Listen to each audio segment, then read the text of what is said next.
नमस्कार, जय हिंद दोस्तों। स्वागत है आपका अपने YouTube channel important MCQ by Sandeep में। DLED 4th सेमेस्टर गणित की तैयारी के क्रम में जो हमने आपको 18 प्रश्नों का मॉडल पेपर नंबर 5 उपलब्ध कराया था, उसको यहाँ पर हम सॉल्यूशन वीडियो लेकर आए हैं।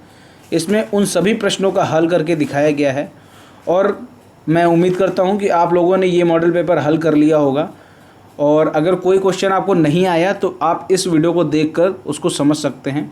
और अगर आपको कोई भी क्वेश्चन नहीं आया, ऐसा तो हो नहीं सकता, कुछ क्वेश्चन तो आपने कर ही लिए होंगे, और जो क्वेश्चन आप नहीं कर पाए हैं वो इस मॉडल पेपर के सॉल्यूशन वीडियो को देखकर आप आसानी से सीख सकते हैं।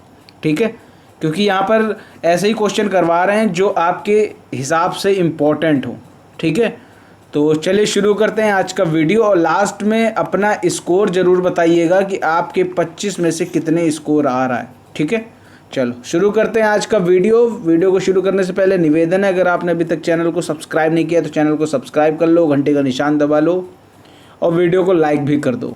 तो यहाँ पर आपके सामने पहला क्वेश्चन दे रखा है कि √2 का क्या मान होता है। ऑप्शन है 1.0, 2.0, 4.2, 1.4। तो देखो √2 का जो मान होता है, चाहे रट लो चाहे कभी निकाल लेना फुर्सत में बैठ के, 1.414 होता है। तो यहाँ पर आपके सामने ऑप्शन नंबर डी इसका सही उत्तर हो जाएगा। ठीक है, आगे बढ़ते हैं नेक्स्ट क्वेश्चन की तरफ। दूसरा प्रश्न है, रेखांकित चेक का भुगतान किसे किया जाता है। तो रेखांकित चेक का भुगतान खाते में किया जाता है, किसी और को नहीं किया जाता है। जिसके नाम चेक काटा जाता है सीधा उसके खाते में ही भुगतान किया जाता है, नगद भुगतान नहीं किया जाता। अगला क्वेश्चन देखिए यहाँ पर जो प्रश्न है, प्रश्न संख्या 3 है। लिखा हुआ है 0.04x² माइनस 0.25 इक्वल टू 0। यहाँ पर x का मान आपको निकालना है, तो इसको यहाँ पर हम लिख लेते हैं ताकि आपको सॉल्व करके दिखा सके। ठीक, अब ये माइनस का है, बराबर के उस तरफ जाएगा तो ये हो जाएगा प्लस का, तो ये हो गया आपका 0.25 प्लस का। अब यहाँ पर ये मल्टीप्लाई में नंबर है, उधर जाएगा डिवाइड में हो जाएगा x² इक्वल टू 0.25 अपॉन 0.04। यहाँ पर ध्यान देने वाली बात ये है कि देखो 1 2 के बाद दशमलव यहाँ पर है, यहाँ पर 1 2 के बाद दशमलव है, तो दशमलव को ख़त्म कर दीजिए। x² equal to 25/4। जब यहाँ से स्क्वायर हटेगा तो ये अंडर रूट हो जाएगा 25/4 यानी 5/2। x की वैल्यू आ गई और ऑप्शन नंबर डी इसका सही उत्तर हो जाएगा। क्लियर हो गई बात। जैसे सॉल्व किया गया है आप ऐसे ही रफली सॉल्व कर सकते हैं, क्योंकि ये तो ऑप्शनल वाला क्वेश्चन है।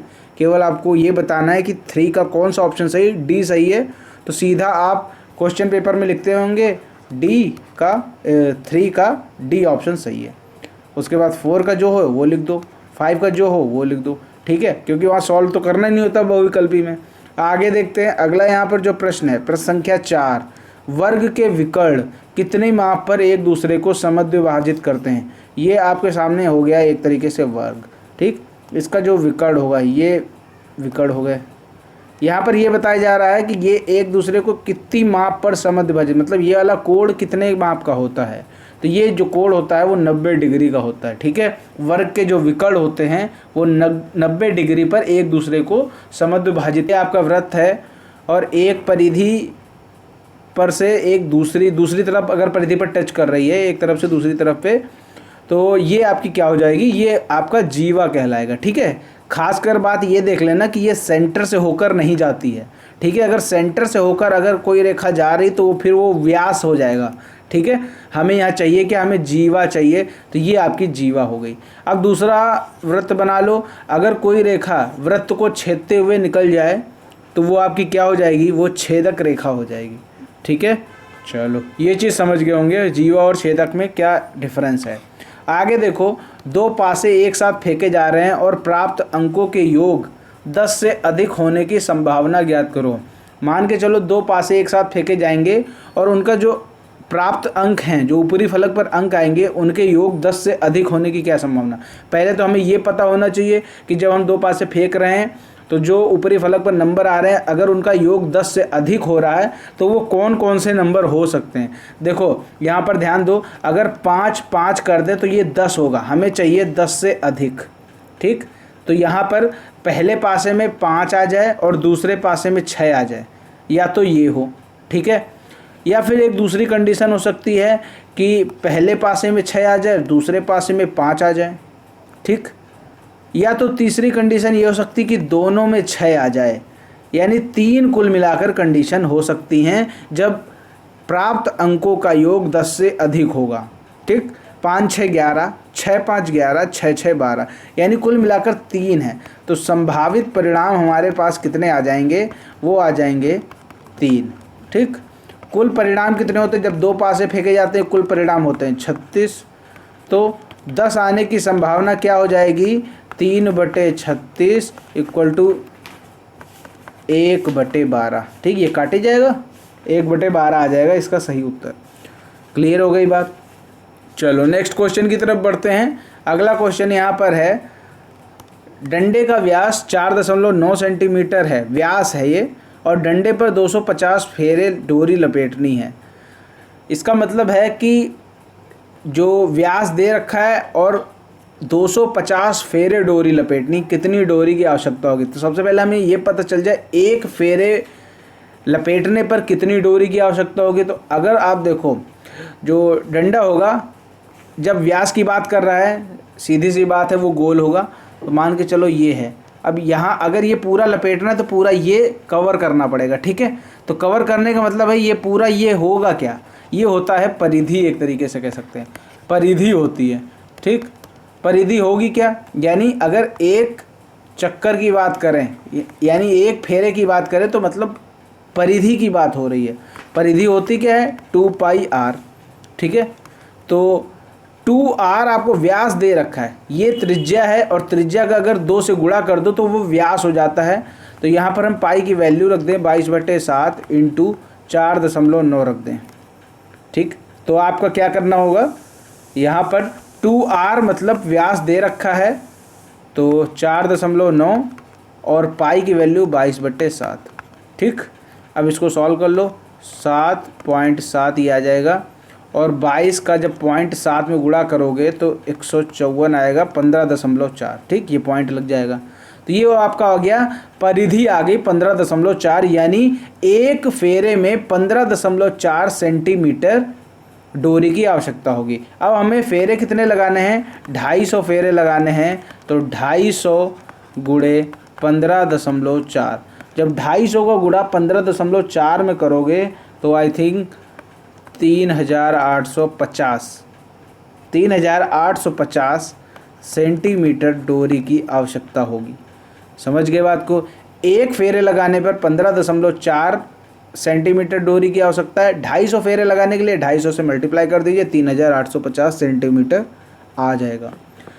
अगला यहाँ पर जो क्वेश्चन है वो देख लो, बेलन के आधार का क्षेत्रफल 100 वर्ग सेंटीमीटर। अच्छा, बेलन का आधार होता कैसा है, गोल ही तो होता है, इसी तरह होता है बेलन का। ये इसे, इसका पूरा अगर डायग्राम बनाएं तो ये कैसा होता है,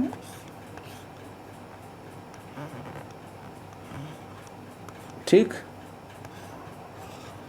ये क्या होता है, ये एक तरीके से नीचे गोला ही तो होता है, ठीक है। तो इसका आधार का क्षेत्रफल कितना है, 100 वर्ग सेंटीमीटर। यानी हम कह सकते हैं आधार कैसा होता है, इसका गोल होता है, और उसका गोल का क्षेत्रफल यानी वृत्त का क्षेत्रफल होता है क्या है, πr² होता है, और वो दे रखा है 100 वर्ग सेंटीमीटर दे रखा है।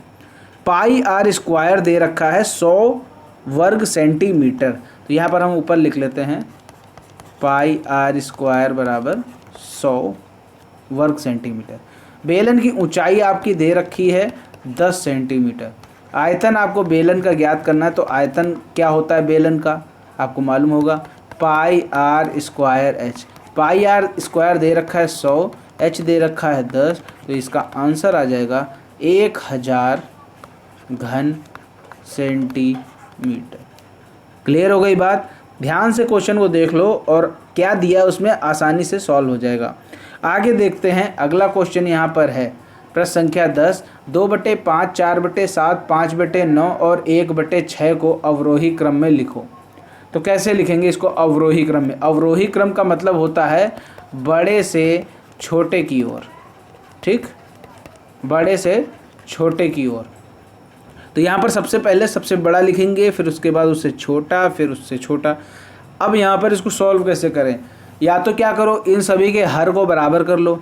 यहाँ पर 5 है, यहाँ 7 है, यहाँ 9, यहाँ 6। चूँकि लग रहा है हमें ये कि बहुत हार्ड हो जाएगा अगर हम सबके हर को बराबर करने बैठे, क्योंकि सबके नंबर अलग हैं और कोई किसी से कटेगा नहीं। तो यहाँ पर हमें क्या करना होगा, ऐसा कर लेते हैं, इसको सीधा सीधा डिवाइड कर देते हैं। 2 को 5 से अगर हम डिवाइड कर दें तो 0.4 आएगा, ठीक। 4 को जब हम 7 से डिवाइड करेंगे तो लगभग 0.54 आएगा। 5 को हम 9 से डिवाइड करेंगे तो लगभग ये आएगा 0.55, ठीक। और 1/6 यानी 6 को 1 को 6 से डिवाइड करेंगे तो ये आएगा लगभग 1 आ जाएगा, ठीक है, 0.1 आ जाएगा। तो यहाँ पर आपको सब पता चल गया होगा कि सबसे बड़ा कौन सा है। सबसे बड़ा है 0.55 यानी 5/9। उससे छोटा कौन सा है 0.54 यानी 4/7। उससे छोटा कौन सा है 0.4 यानी 2/5। और फिर उससे छोटा यानी सबसे छोटा है 1/6। तो ये आपका अवरोही क्रम लग गया, ठीक है। ये जो बीच में साइन होता है, ये जिधर खुला होता है ना वो बड़ा चिन्ह होता है। यानी 5/9 4/7 के बीच में ये साइन लगा है, इसका मतलब जिधर खुला है वो बड़ा है। यानी 5/9 की तरफ खुला है तो इसका मतलब ये 5/9 बड़ी संख्या है। समझ गए बात को। आगे देखते हैं अगला यहाँ पर क्या प्रश्न है। प्रश्न संख्या 11, x² minus XY plus y² में x प्लस y का गुणा करो। तो यहाँ पर x² की जगह x की जगह 3 रखो और y की जगह 2 रखो। तो यहाँ पर रखो 3 का स्क्वायर माइनस 3 × 2 प्लस 2 का स्क्वायर। इसमें ये गुणा करना था तो गुणा कर दो। x का है 3 और y है 2, ठीक। अब इसको 3 का स्क्वायर करेंगे 9 और 3 दूना 6, 2 का स्क्वायर आएगा 4, एक ब्रैकेट में, दूसरे ब्रैकेट में 3 2 5, 9 में 6 गया 3, 3 में 4 जोड़ेंगे तो आ जाएगा 7 × 5 = 12। इसका क्या आंसर आ गया? इसका आंसर आ गया 12। क्लियर हो गई बात? कोई डाउट हो तो बताइए। एकदम आसानी से ये चीज़ सॉल्व कर ली गई। 12 इसका आंसर आ गया है, ठीक है। सॉरी 7 5 12 नहीं होगा, 7 5 35 होगा। हमने जोड़ दिया, यहाँ पर करना है आपको मल्टीप्लाई। वही मुझे लग रहा था कुछ ना कुछ गड़बड़ है। 7 और 5 का मल्टीप्लाई करेंगे तो आएगा 35।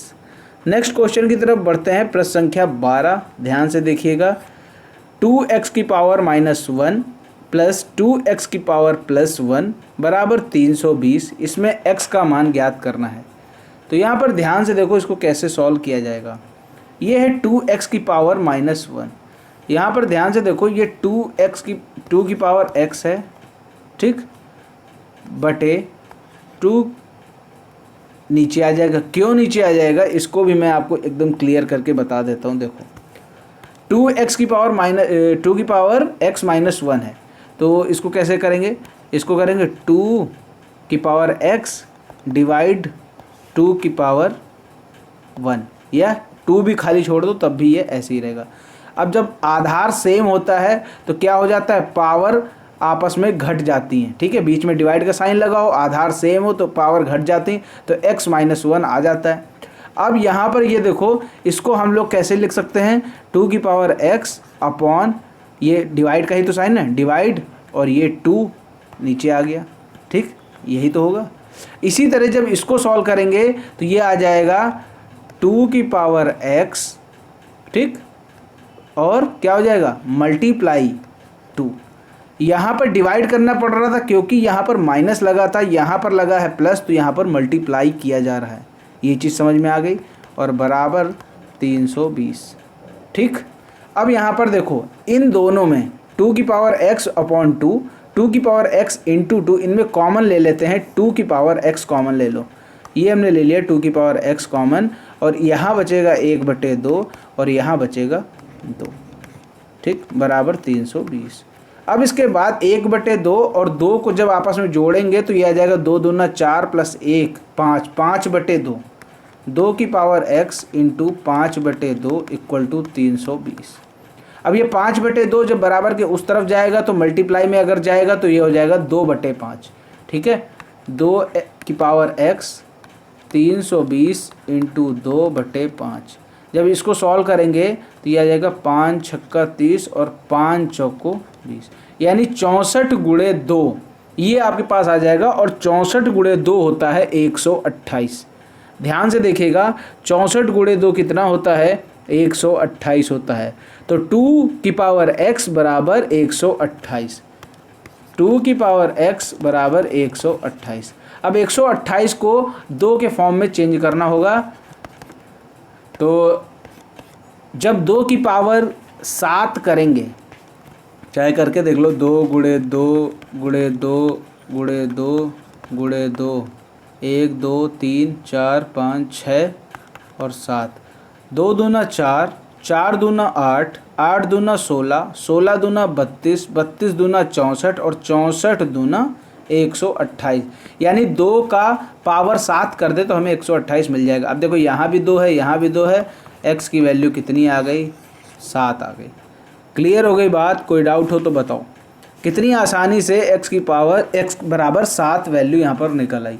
ठीक है, तो ये चीज़ ध्यान से देख लो, क्योंकि इस तरह का क्वेश्चन आने की प्रबल संभावना है। ठीक है, क्योंकि ज़्यादातर अब वो पेपर नहीं रहा कि आसानी से आप सॉल्व कर लो, अब दिन पर दिन कठिन होता जा रहा है। जितना डीएलएड आगे बढ़ता जाएगा, यानी आने वाले दिनों में जो आने वाले बैचेस हैं उनमें ये पेपर अब कठिन होते ही जाएंगे। आप देखते हैं कि चाहे जो पेपर आए, चाहे थर्ड सेमेस्टर का आए, चाहे सेकंड सेमेस्टर का आए, पिछली बार से अब हार्ड होता ही जा रहा है धीरे धीरे, क्योंकि सिलेबस आपका नॉर्मल है, मतलब लिमिटेड सिलेबस है। अब वही क्वेश्चन कब तक घुमा घुमा के पूछते रहेंगे एग्जामिनर, तो क्या करते हैं, थोड़ा आउट ऑफ सिलेबस उठा लेते हैं या फिर बहुत कठिन क्वेश्चन उठा लेते हैं, तो स्टूडेंट परेशान हो जाते हैं और फिर उनकी बैक लग जाती है। जैसा कि आप देख रहे होंगे कि आधा बैच पूरा बैक में चला जाता है। और अगर आप पिछले बैचेस की तुलना करें तो पिछले बैचेस में बहुत ज़्यादा अगर बैक आती होगी तो 10% लोगों की बैक आती थी, लेकिन अब क्या होता है, अब 50% लोगों की बैक आ जाती है। ठीक है, तो अब क्योंकि प्रश्नों का स्तर उठाया जा रहा है, क्वेश्चन को हार्ड किया जा रहा है और एग्जामिनर भी चाहते हैं कि कम से कम बच्चे ही पास हों। चलो आगे देख। अगला यहाँ पर जो क्वेश्चन आपके सामने है 0.000533361, इसका वर्गमूल ज्ञात करना है। तो जब वर्गमूल ज्ञात करते हैं तो सबसे पहले तो जोड़े बना लो, 1 2 3 4। ठीक है, 4 जोड़े आपके बन गए। देखो इस जोड़े से तो हमें निश्चित रूप से, ये जो जोड़ा है इससे तो हमें 0 ही मिलना है। ठीक, अब हमारे पास बचा 0 5 3 3, यानी 0 5 का एक जोड़ा बचा 33 और 61। तो 0 5 ऊपर लिखते हैं थोड़ा ताकि अच्छे से सॉल्व कर सको। इसका तो हिसाब हो गया, पॉइंट का हिसाब हो गया, डबल जीरो का हिसाब हो गया। अब यहाँ पर 0 5 33 61 इसका हिसाब करना है, तो इसको सॉल्व कर लो। इसका जोड़ा बनाओ, 1 जोड़ा 2 जोड़ा 3 जोड़ा।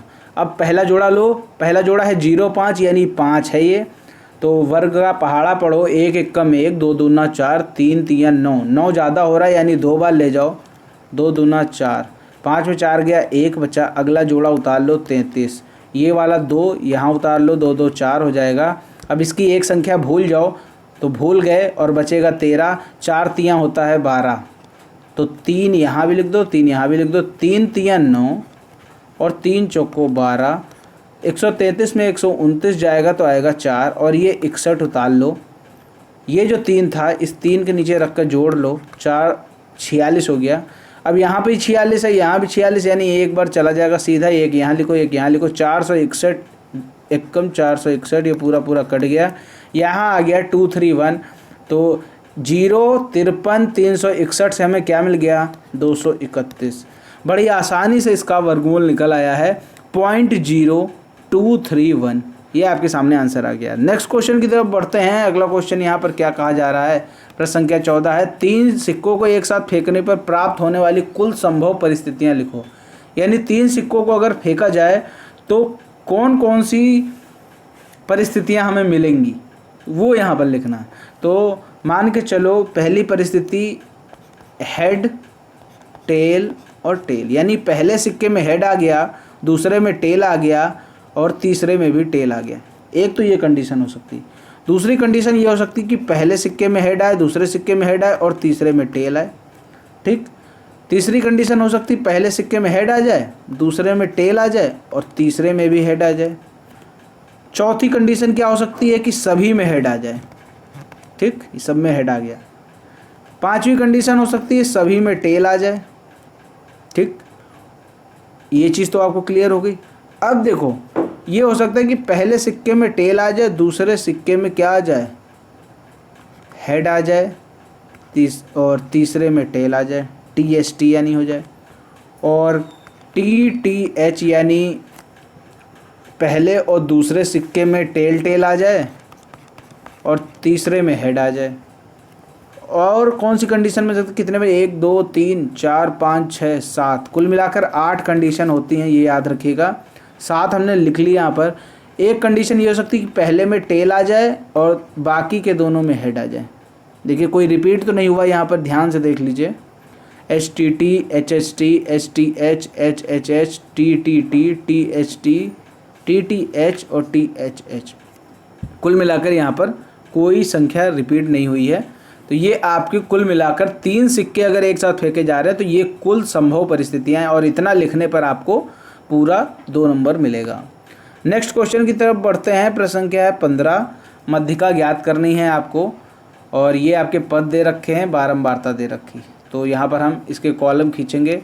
पहला आएगा पद का कॉलम, फिर आएगा बारंबारता का कॉलम, ठीक, और फिर आएगा आपका संचयी बारंबारता का कॉलम। ठीक,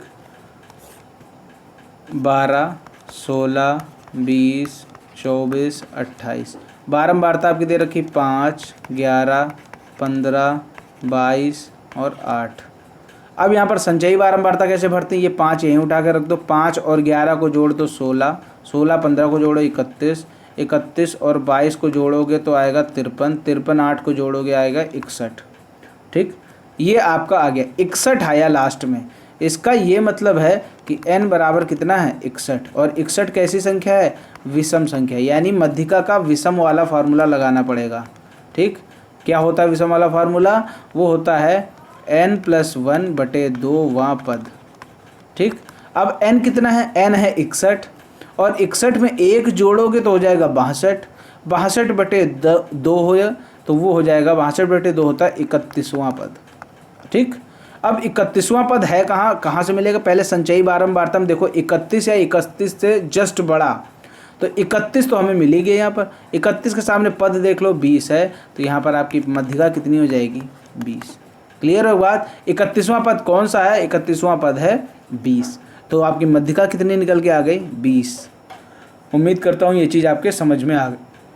नेक्स्ट क्वेश्चन की तरफ बढ़ते हैं। 16वां क्वेश्चन ट्रिग्नोमेट्री का आ गया।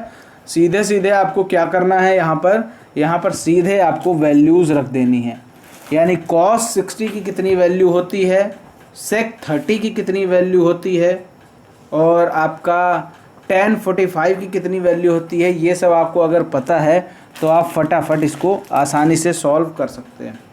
तो देखो ध्यान से, cos 60 की कितनी वैल्यू होती है, ये 5 लिखा, मल्टीप्लाई cos 60 की कितनी वैल्यू होती है, cos 60 की वैल्यू होगी 1/2, स्क्वायर लगा दो क्योंकि यहाँ स्क्वायर लगा है, प्लस 4 sec 30 की वैल्यू कितनी होगी, sec 30 की वैल्यू होगी 2/√3 और स्क्वायर, माइनस tan स्क्वायर 45, यानी tan 45 की वैल्यू होती है 1 और स्क्वायर लगा तो स्क्वायर लगा दो, अपॉन sin स्क्वायर 30 लिखा हुआ है तो sin 30 की वैल्यू होती है 1/2 और ये स्क्वायर लगा दिया, प्लस cos 30 की कितनी वैल्यू होती है, cos 30 की वैल्यू होती है √3/2, इसका भी पावर 2 करनी पड़ेगी।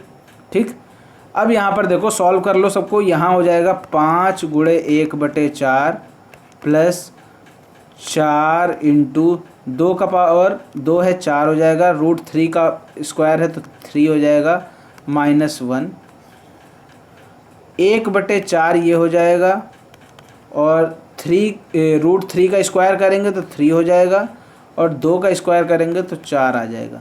यहाँ पर ध्यान से देखोगे तो 1/4 प्लस 3/4, जब इन दोनों को जोड़ोगे तो आ जाएगा आपके पास 1, और जब डिवाइड में 1 होता है तो उसकी कोई वैल्यू नहीं होती है, तो इसका मतलब ये जो पूरा सिस्टम है ये अगले स्टेप में ये सब गायब हो जाएगा। ठीक है, तो हम इसको सीधा गायब ही कर देते हैं। ये नीचे का सिस्टम गायब हो जाएगा क्योंकि ये 1/2 का पावर 1/4 हो जाएगा, और √3/2 का होल स्क्वायर इसको खोलेंगे तो 3/4 हो जाएगा। 3/4 1/4 1 हो जाएगा, और नीचे अगर 1 है तो उसकी कोई वैल्यू तो होती नहीं। ये हो जाएगा 5/4 प्लस 4 चौको 16/3 -1। ठीक, ये आपकी वैल्यू आ गई। अब क्या करो, इन सब का ले लो लासा। 4 तियाँ 12 हो जाएगा, 5 तियाँ 15 प्लस 16 चौको 64 -12। ठीक, अब 15 में 64 को जोड़ो और 12 माइनस करो, ये आपका कितना आ जाएगा। देखो 15 में 12 माइनस करते हैं आएगा 3, और 64 में 3 को जोड़ दो 67। 67/12। आई थिंक इसका यही उत्तर होगा, 67/12। ठीक है, चलो नेक्स्ट क्वेश्चन की तरफ आते हैं। देखो एक चीज़ और बता दी, ये कॉस सेक टैन इन सब की वैल्यूज़ याद करना बहुत आसान है। नीचे डिस्क्रिप्शन में मैं लिंक दे दूंगा आपको ट्रिग्नोमेट्री वीडियो का, कि आप आसानी से ट्रिग्नोमेट्री की वैल्यूज़ याद कर सकते हैं ट्रिक के माध्यम से। कई लोगों ने वो वीडियो देखा भी है और बहुत ज़्यादा पसंद भी आया आप लोगों को। अगर जिसने नहीं देखा है तो उस वीडियो को देख ले, क्योंकि हर बार 3 नंबर का प्रश्न आता है ट्रिग्नोमेट्री से। तो अगर ट्रिग्नोमेट्री को कमज़ोर समझने की भूल की तो ये मान के चलो 3 नंबर गए। इसीलिए ट्रिग्नोमेट्री का वो वैल्यूज़ याद करने वाला वीडियो आसानी से देख लें। बहुत ही आसानी से आप ट्रिग्नोमेट्री की वैल्यूज़ याद कर सकते हैं ट्रिक के माध्यम से।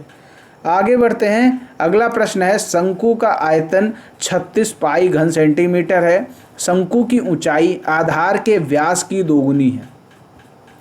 ध्यान दीजिएगा, शंकु के ऊंचाई जो है, ऊंचाई कितनी है, आधार के व्यास, आधार का व्यास, व्यास क्या होता है 2r, और इसकी भी दोगुनी है, व्यास की दोगुनी है, यानी 4r है, यानी 4 गुणे त्रिज्या है। ठीक, अब यहाँ पर आयतन का फार्मूला रख दो, आसानी से आ जाएगा।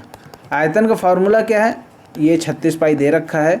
आयतन का फार्मूला होता है, ये शंकु है तो 1/3 pi r square h equal to 36 pi. देखो पाई पाई तो कट जाएगा, तो 1/3 r स्क्वायर, h कितना है, h है 4r और 36। ठीक, क्योंकि पाई पाई कट जाएगा तो इधर से पाई गायब हो गया, इधर से पाई गायब हो गया। अब ये 3 है और ये 4 है। अब 4 उस तरफ भेजेंगे तो नीचे चला जाएगा 36/4, और ये 3 ऊपर चला जाएगा, तो 4 और 36 कटेगा तो 9 आ जाएगा, और 9 तियाँ होता है 27। ये r स्क्वायर है, यहाँ बचेगा r, तो ये हो जाएगा r क्यूब बराबर हो गया 27। तो r इक्वल टू 27 का क्यूब रूट हो जाएगा। तो 27 किसका क्यूब होता है, वो होता है 3 का क्यूब। तो r की वैल्यू कितनी आ गई, 3 आ गई। ठीक, अब यहाँ पर प्रश्न में पूछा क्या गया है, ऊंचाई पूछा गया है, तो ऊंचाई निकालो। ऊंचाई आपने कितनी मानी थी, 4r मानी थी, तो इसकी ऊंचाई आप यहीं निकाल लो। 4 इंटू r कितना निकला है, 3 निकला है, तो 4 तियाँ 12, यानी इसका जो आंसर आएगा वो 12 सेंटीमीटर आएगा। ठीक है, ये जो स्टेप मैंने ऊपर कर दिया है, इस स्टेप को आपको इसके नीचे करना होगा। ठीक है, ध्यान रहे ये बात। यहाँ पर नीचे लिखेंगे अतः ऊंचाई बराबर 4r, और उसके अगले स्टेप में लिखेंगे 4 इंटू 3, क्योंकि r की वैल्यू 3 निकली है, तो ये आपकी ऊंचाई 12 सेंटीमीटर निकल आएगी। क्लियर हो गई बात। आगे बढ़ते हैं नेक्स्ट क्वेश्चन की तरफ। प्रश्न संख्या 18 है, 2 क्रमागत धन पूर्णांकों को ज्ञात कीजिए जिनके वर्गों का योग 545 है। मान लो पहली संख्या है x। ठीक, अब उसकी क्रमागत कौन सी होगी, x + 1 होगी। यानी अगर कोई मान चलो 10 होती तो अगली क्रमागत उसकी कौन सी होती, 11 होती, यानी 1 जोड़ दिया होता उसमें। उसी तरह हमें संख्या पता नहीं तो x मान लिया, तो दूसरी क्रमागत संख्या क्या हो जाएगी, x + 1। अब क्या करना है, इनके वर्गों का योग, ये कर दिया वर्ग और ये कर दिया वर्ग, इसको दिया जोड़, यानी इन दोनों के वर्गों का योग कितना है, 545। अब सॉल्व कर लो, आपको x की वैल्यू मिल जाएगी, इससे आप दोनों वैल्यूज़ निकाल लेंगे। यहाँ पर है ये x + 1 का होल स्क्वायर करो, x square + 1 square + 2x equal to 545। अब ये जो 1 है बराबर के उस तरफ चला जाएगा, x हो जाएगा 2x² प्लस 2x बराबर 545 माइनस 1 इक्वल टू 544। ठीक, अब ये 544 इधर ले आओ तो हमें सॉल्व करने में आसानी होगी। 2x² प्लस 2x माइनस का 544 बराबर 0। अब यहाँ पर देखो कुछ कॉमन लिया जा सकता है, 2 कॉमन लिया जा सकता है, यानी सभी में 2 का क्या कर दो, इसमें पूरे में 2 का डिवाइड कर दो तो ये आपका आ जाएगा x², ये बचेगा x और ये बच जाएगा 27 दूना 54 272। ठीक, अब आसानी से इसको सॉल्व कर लो, x² प्लस x माइनस 272 कैसे सॉल्व होगा। अब यहाँ पर अगर 272 का आप क्या कर लो, इसका आप कर लो जो निकालते हैं ना गुणनखंड विधि से, वो निकाल लेंगे तो आपको मिल जाएगा 16 और 17। 16 और 17 का जब आप मल्टीप्लाई करेंगे 272 आपको प्राप्त हो जाएगा। तो x को 16 और 17 के फॉर्म में तोड़ लो, 17x माइनस 16x माइनस 272 बराबर 0।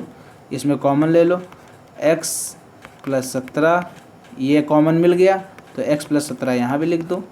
अब ऊपर देखो, ऊपर है -16x, यहाँ है x, यानी -16x में x निकाल लो तो बचेगा -16, तो ये -16 यहाँ रख दो।